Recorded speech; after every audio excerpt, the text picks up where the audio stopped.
Hello and welcome to Virtual Concert Hall's live music channel. My name is Chris Au and I'll be your host for today's show. Today, it's going to be a really exciting show as I am interviewing Aurelia Faidley-Solars, a 14-year-old cellist extraordinaire who knows quite a thing or two about premiering new music, visual arts, geckos, and performing around the world. All of this is to serve musicians and music lovers out there by providing performances and music that is live and will give valuable inspiration to all audiences out there. And it's because it is our passion to be connecting musicians and audiences in real-time musical performances and live programs from around the globe.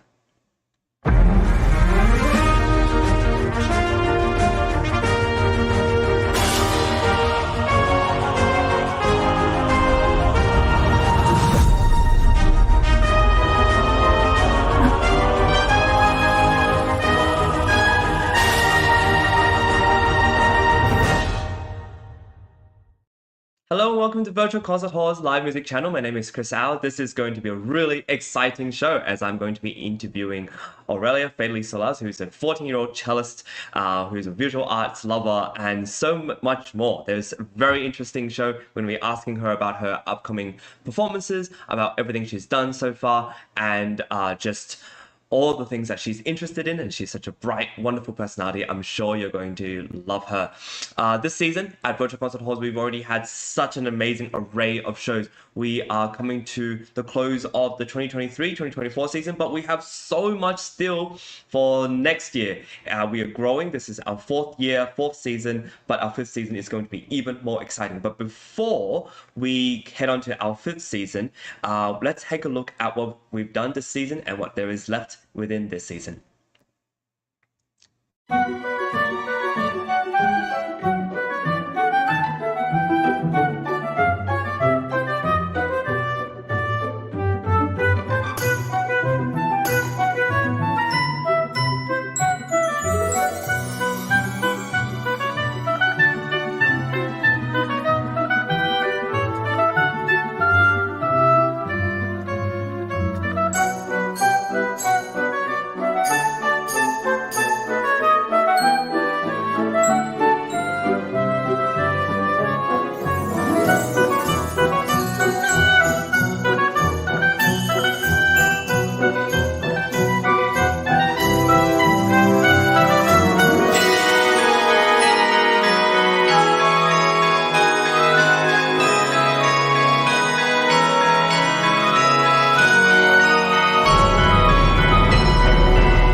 So, as you can see, our season has been really exciting so far. We've still got some upcoming dates I'll tell you about in a little while, but this season has been just really extraordinary, and my guest that's coming up has been a part of this season, performing in Carnegie Hall on April 4th, just a month ago.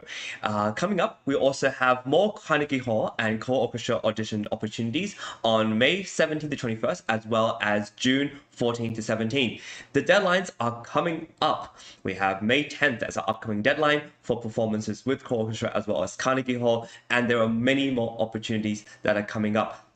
This is really exciting, and you know what? The amazing thing about this season is that we're just getting started. And leading up to these season performances, we will be interviewing guest artists, musicians, judges, music promoters, as well as other parts of our incredible organization, and this is in order to provide value. We want to give you a holistic view of not only performances and live music, but also the process behind it, the people behind it, the organizations behind it, and what makes up our music industry. Our music industry isn't just performers, but there are so many people, including educators, publishers, media managers, artist managers, and many others who are sharing their insights on the show to help musicians and help everyone navigate this sometimes confusing world of music, but also to be inspired, just as we are going to be inspired today by Aurelia. Aurelia is a fantastic 14-year-old American cellist who has garnered international attention as a young concert artist. She currently studies at the Juilliard School of Music and is a recipient of the Jacobs Scholarship of Music. She is also a 2023 to 2024 From the Top Fellow and is featured on show 441. If you want to see a lot more of her interviews and other music, please check her out on From the Top because she has amazing things there as well. She made her orchestra debut with the Amati Orchestra in Lausanne, Switzerland, receiving 9 curtain calls for a performance of Haydn's Cello Concerto in C major, which unfortunately she's not performing for us today, but we will hear some amazing Bach. She also performed with the New Hampshire Philharmonic, the Fox Valley Symphony in Chicago, just to name a few. Already a champion of new music, Aurelia gave the world premiere of Canzoni Burlesche, a piece for cello and piano by Italian composer Alessandro Spazzoli in April 2024, which we will talk about. Very exciting. She is a prize winner in numerous competitions, including the Fox Valley Concerto competition in Chicago, the Amber Symphony Concerto competition in Philadelphia. Just to name a few, she has incredible accolades that you can check in her full bio on her website, which we'll also include in the show. She is the youngest prize winner in history of the Ronald Sachs International Competition, as well as the 3-time New Eastern Regional winner for the Music Teachers National Association. She was also awarded the prestigious Aaron Roseanne Memorial Prize and is the 2023 Mendes Scholarship recipient. Really, really incredible. Currently, she studies with Fred Sherry. Her major pedagogical influences include Diego Garcia, her very first teacher, and Hans Jochen Jensen, her long-time teacher and mentor. This is just to name a few. She's also played for incredible cellists around the world. She has attended Morningside Music Bridge, Encore Music Institute, the Meadowmount School of Music, and in 2024, music at Menlo. This fall of 2024, she will enter 11th grade, at the professions children's school at the age of 14. Aurelia excels in foreign language, math, and sciences. In 2023, Aurelia became a Congressional Award winner of Visual Arts, which we'll see a little bit of in the show. And she owns a 2-year-old crested gecko named Autumn. Aurelia, welcome to the show. It's such a pleasure to have you. Before we start with your performance, we will actually talk to you for a little bit. Thank you for coming on the show. No problem. It's my pleasure. Where are you right now? Where are you coming to us from? I'm in New York City, in Manhattan. Have you always lived in New York? No, until I was about 10, I lived in New Jersey. Okay, so just across the river a little bit. Yes.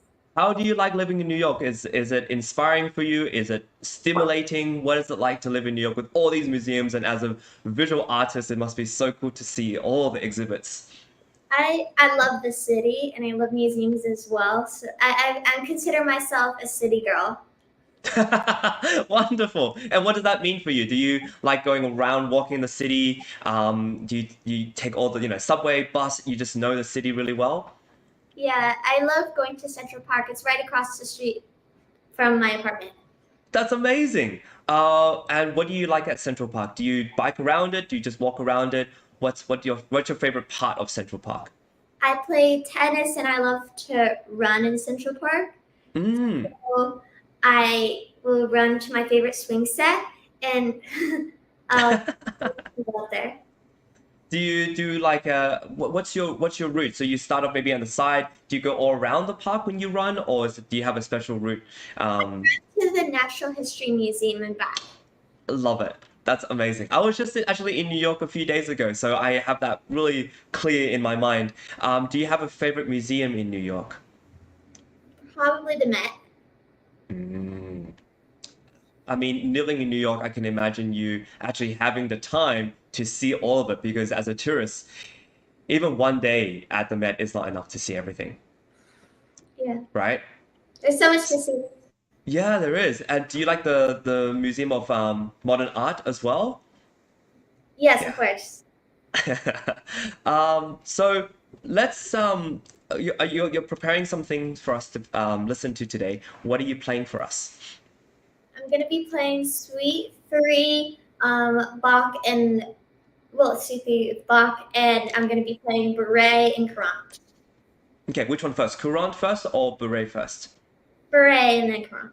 Okay, got it. Okay, well, let's hear it. Okay, cool.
Bravo! That was amazing.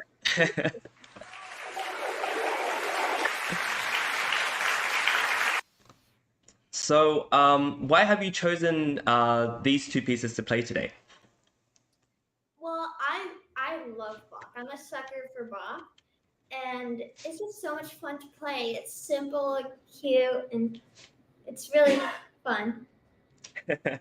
What do you think of when you play Bach? Do you feel like there's so much movement in it, and do you attribute certain images to it when you play, or what are you thinking about when you think about the music of Bach? Well, the Courant, it's like a run. It is. Courant means running, so it's faster and more lively and paced faster as well. And for Beret, I like to think more stately and more royal. Yeah. Yeah, I noticed that well, the beret has two sections, right? There's like sort of A, B, A, and I noticed in the B section it's in minor, and I thought you played that really beautifully. What are you thinking in terms of contrast? What's different between each section? I think that when it becomes minor, I like to think that it's more icy and Mm. colder. So, and I make it softer and I do a completely different tone than the rest of it to make it contrast. Yeah, I heard that. I thought that in the B section, it was more, yes, understated and yet very, no, I wouldn't say sad, just it just felt a little more melancholic and maybe colder. Wow, Yeah. and you play, I'm guessing you play the whole suite. Yes, I am playing them both. Yeah, have you performed it recently somewhere? Like the whole suite? Yes. I played the whole suite at my Juilliard recital. Oh, fantastic. Okay. Wow. So speaking of Juilliard, how long have you been at Juilliard and how have you liked it?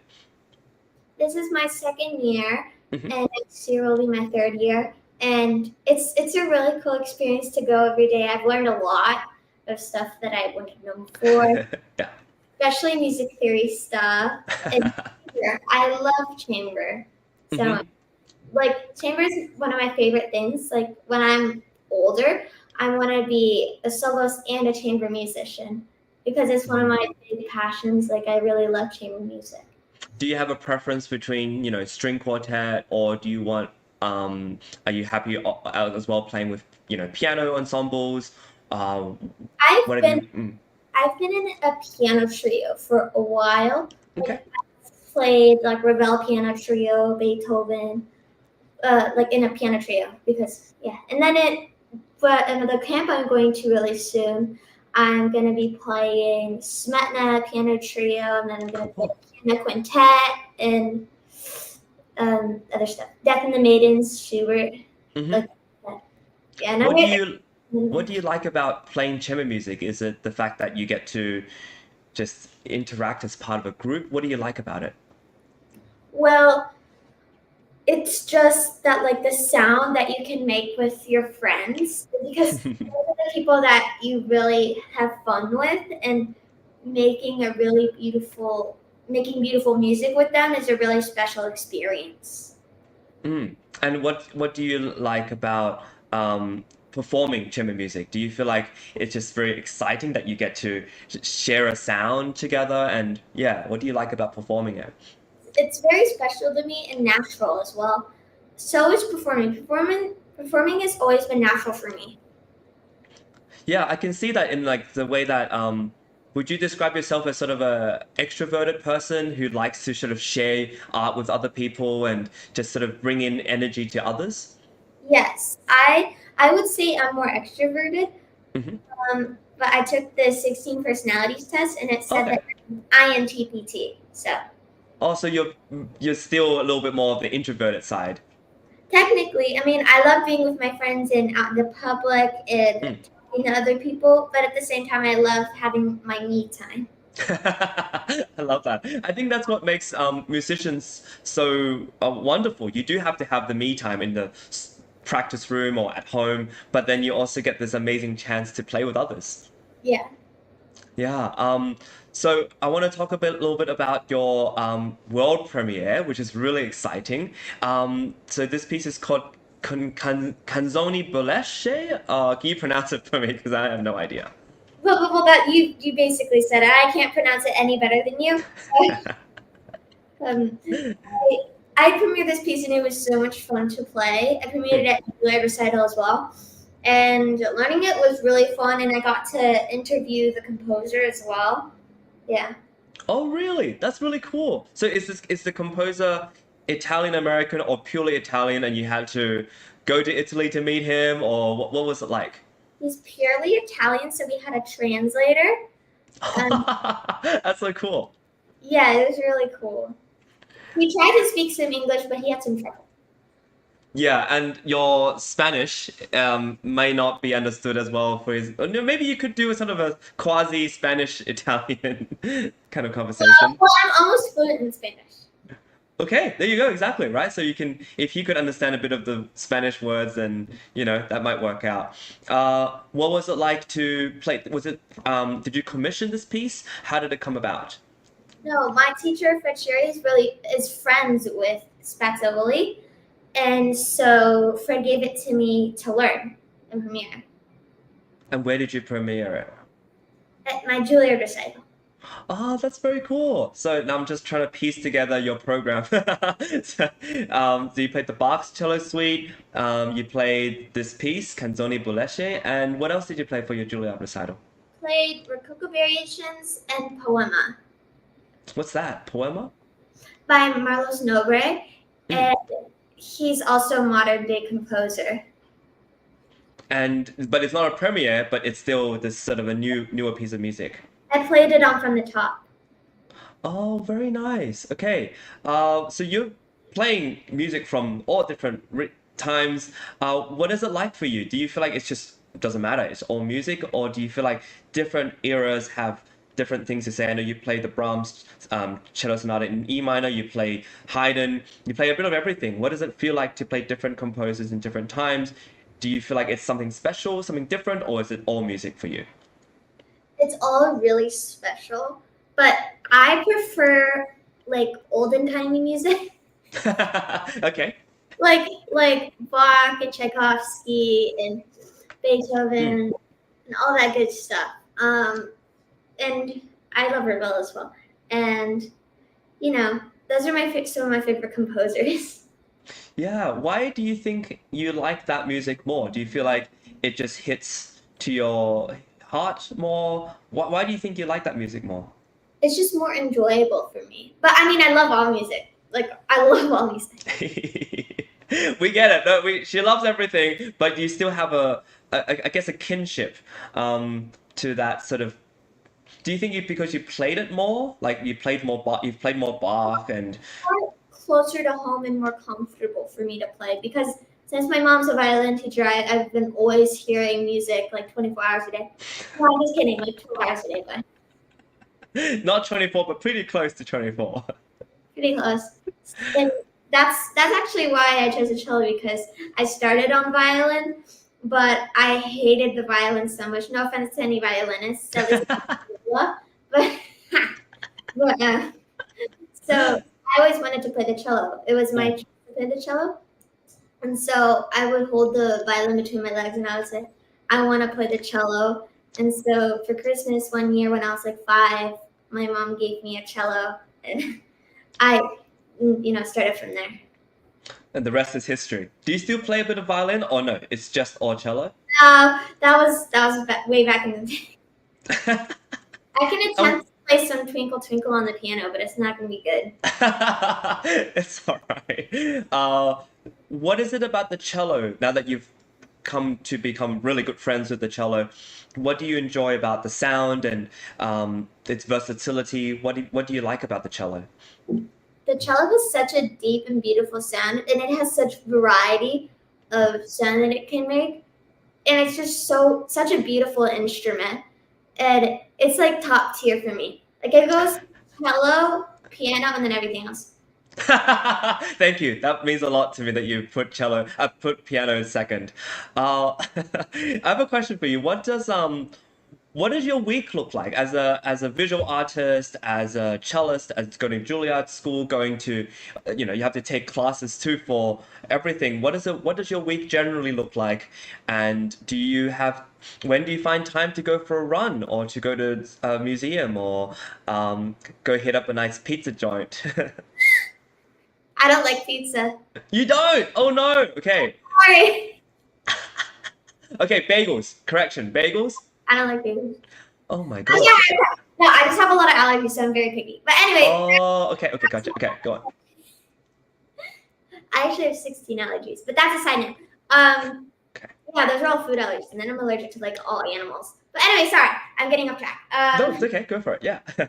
My normal week would usually be like I wake up and then I would go practice for 2 hours or so, and then I'd probably do some homework or draw a little bit, and then I would probably have class, like either biology, math, Spanish, either one, and then usually it's followed by another class. Like I sometimes have things in a row, so it'll be like math and then Spanish and then biology, and then like my neurology class, and yeah, I actually really like neurology. But anyway, So then now it's kind of like one-ish, and then I eat dinner. I mean, I eat lunch late because I'm busy in the afternoon, and I'm eating lunch, and then I practice more, and then I practice more, and then I practice more. No, I'm just kidding. And then you keep practicing more and more. I practice more. Yeah, I know. Oh, gotcha. And I read some. Well, I like, and then I go on my run when it's around like 3 or 4. I go on my run, and I run to my favorite swing set, and I like read some. I like to read biographies on like Jacqueline Dupre, some of my favorite cellists and composers and stuff. But yeah, and then I come. And then you practice some more. And then you practice some more. I practice some more. Yeah. There we go. Yeah. Homework, or then I might have another class, and then yeah, that's basically. I have to go to sleep early because my mom makes me go to sleep early. That's probably a good thing because you gotta. It's a good thing. Yeah. I noticed how interested you are in neurology as well as I think there's certain you might be doing more of that next year. Like, tell me about this obsession, not maybe obsession, but like this fondness you have for neurology. Going to Brown this summer to take a course on neurology as well. I've always been interested in science since I was a kid. Actually, before I wanted to become a cellist, I wanted to be a scientist. Okay. That was like the first thing I wanted to be. Well, I think before it was geologist because I had an obsession with rocks. I was a very good child. It was like geologist, and then it was scientist, and then it was, I think, and what was it? Mom? You know? Okay. She doesn't want to talk. And then I think it was after that, I wanted to be a doctor for a while, and then it was cellist. Wow. Can you tell me, in your mind, how does science and your fondness for science, your obsession with science, how does that work with cello? Because it's for a lot of people that might be so different. It is really different. People are very surprised when I tell them that kind of stuff. Oh, I'm really fond of science and the arts. And they're like, but those are two separate things. But I don't know. I'm really interested in both of them. Do you feel like it tickles your brain in different ways? So you have this sort of science knowledge, which is so like, there's no, there's always a right and wrong, or there's always like an answer. Whereas with music and cello, there's always this sort of freedom, and yet there's technique and a way to get to, so quote, the right answer. What do you think about that? No, I totally agree with you. Like, I get to stimulate my brain in different ways, which I like doing because if I don't do enough and one day I get bored and then I get tired and get frustrated with myself because I'm like, why didn't I do anything today? You're so lazy. So I have to have a lot of things to do or else like it's chaos. Have you learned anything in neuroscience or neurology that you've applied to your cello practice or your cello playing? Not really. Okay.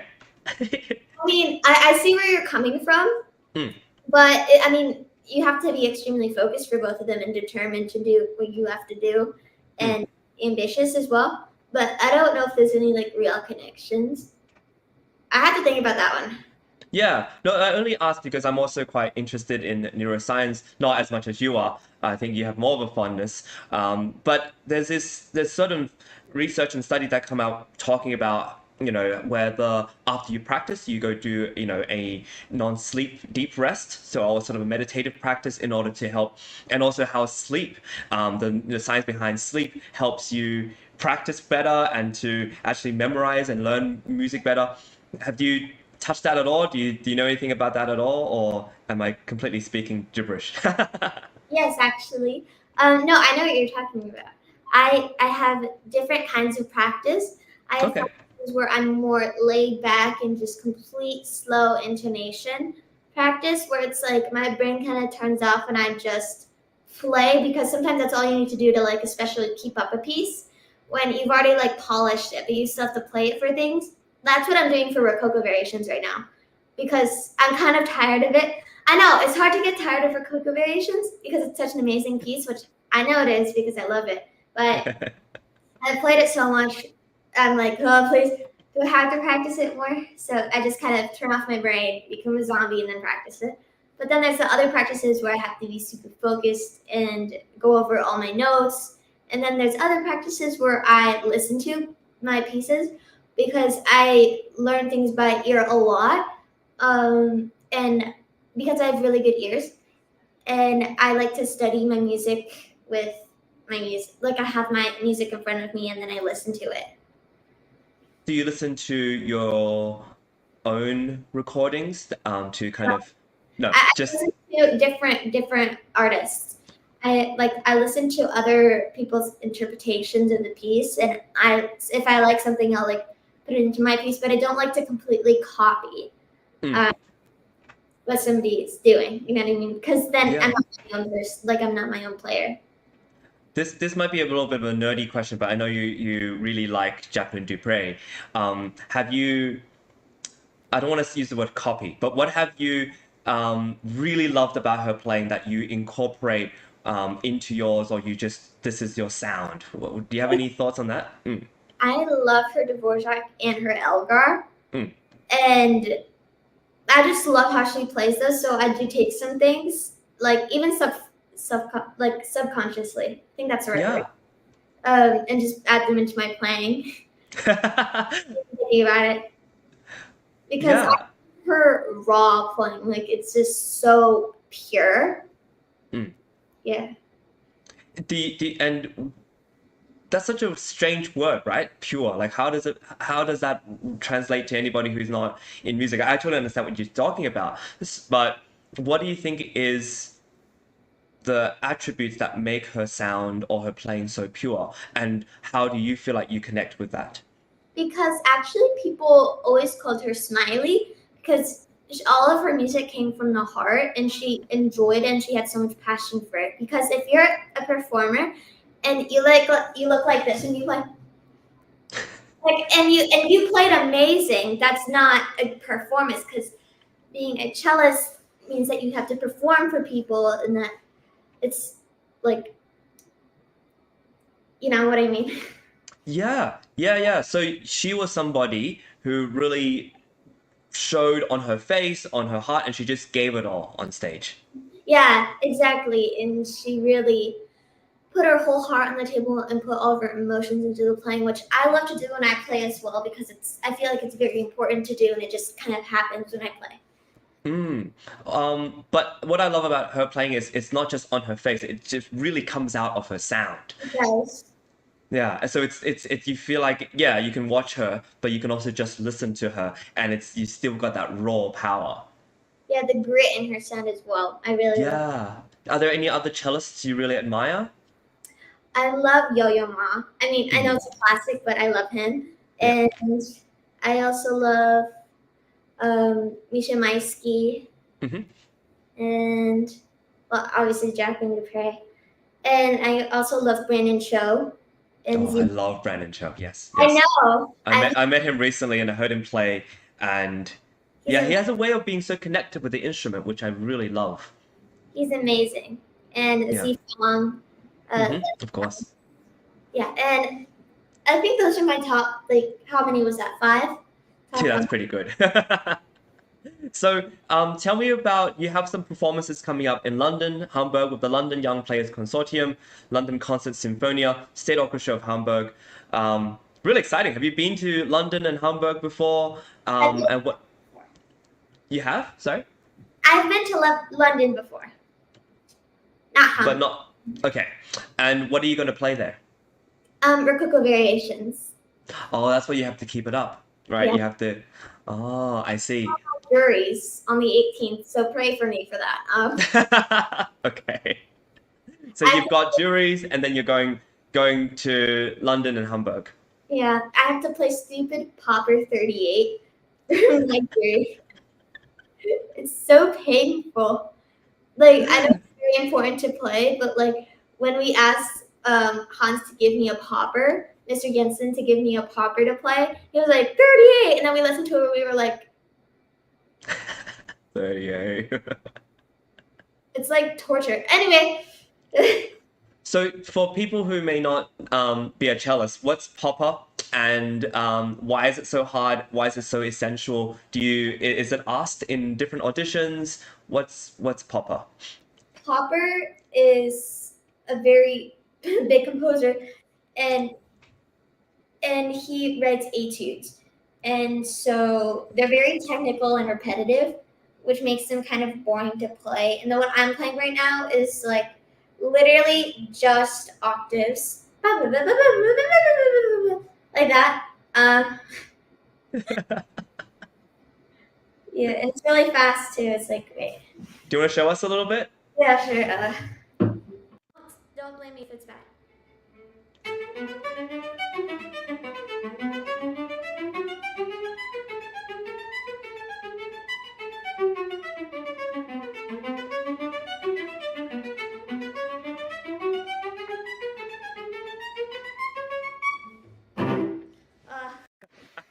That's amazing. But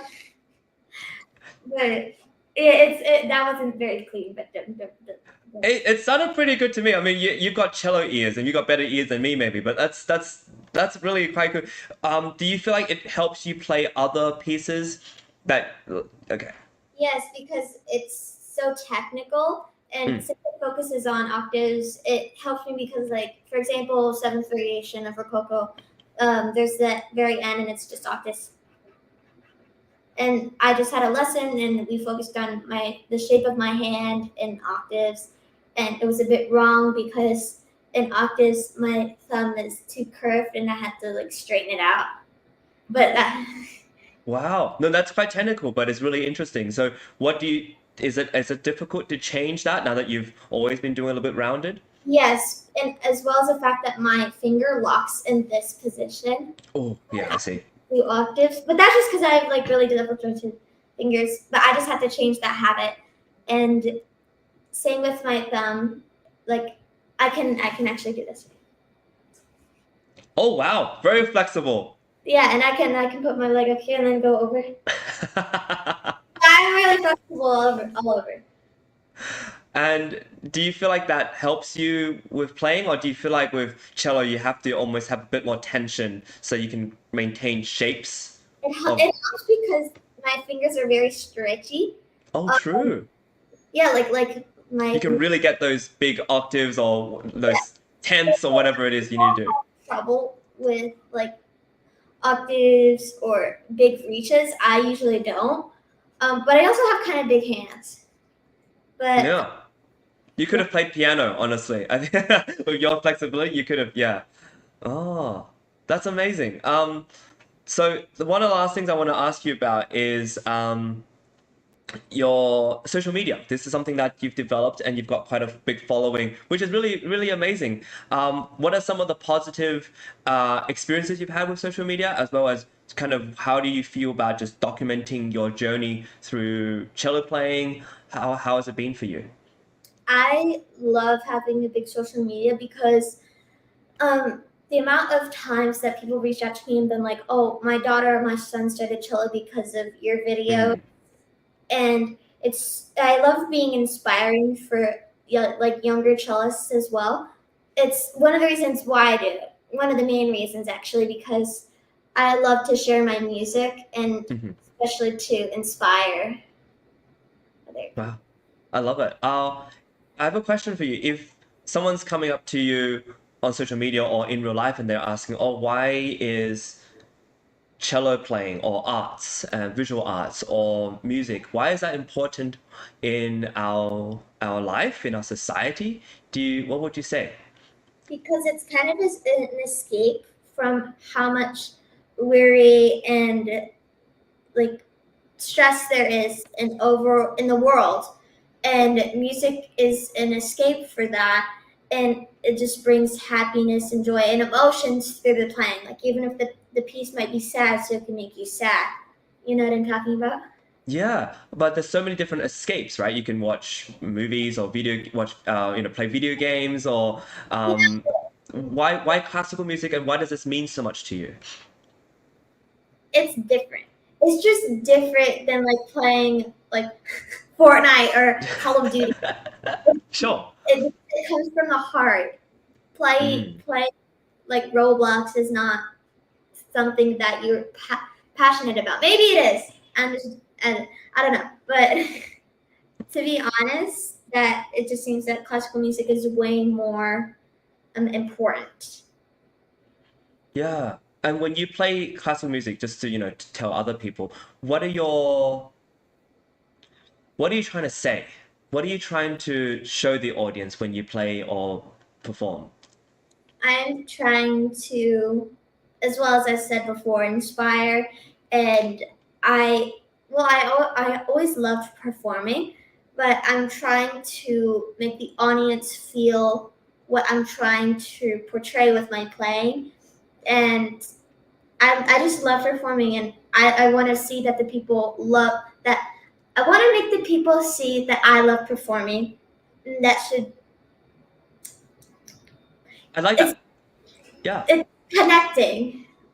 I love that because what happens, it's a similar thing when you watch an athlete and they're having so much fun playing basketball or whatever it is, or soccer, and you see that there's a joy in what they're doing. It is hard work. It is a lot of maybe failures, certain things that don't work out, but to see you perform and it's so joyful for you and for you to just have so much fun doing it, I think it's very inspiring for others, and it provides them as an escape, but not in a mindless escape, but in a very connected sort of escape that connects to their heart and their mind, and they just feel like a different person.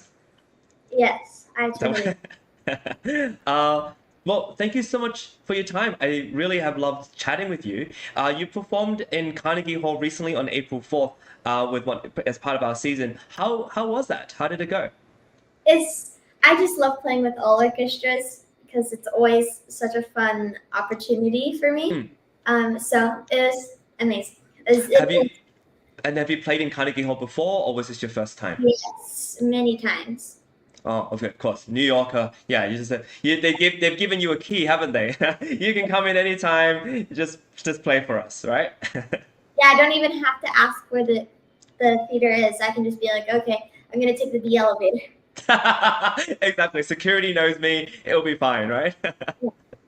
Amazing. Well, thank you so much for your time, Aurelia. Thank you for performing for us, not just the bark, but little snippets of the popper, which was really cool for me. And we'll hope to have you back on our show as well as our season soon. I'm going to pivot now to talk about the rest of our season, and we'll invite you back to say goodbye. Everybody, it's been such a pleasure to have you this season and this interview. We have some upcoming deadlines I hope that you will sign up for.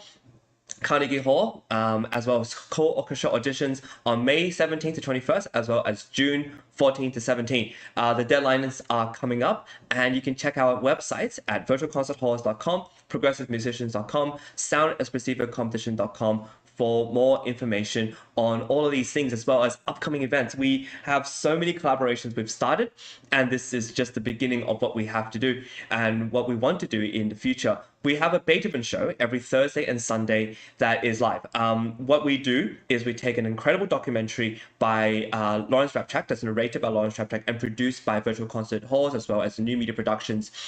What Larry brings is incredible. What he does with each movement of the symphony, dissecting it and telling us not only the historical, but the musical and the performance context behind each symphony is incredible. We've done Beethoven, we've done the Fifth Symphony, we've done the Sixth Symphony, we've done what else have we done? We've done the first, and we are it's just so much fun to do it.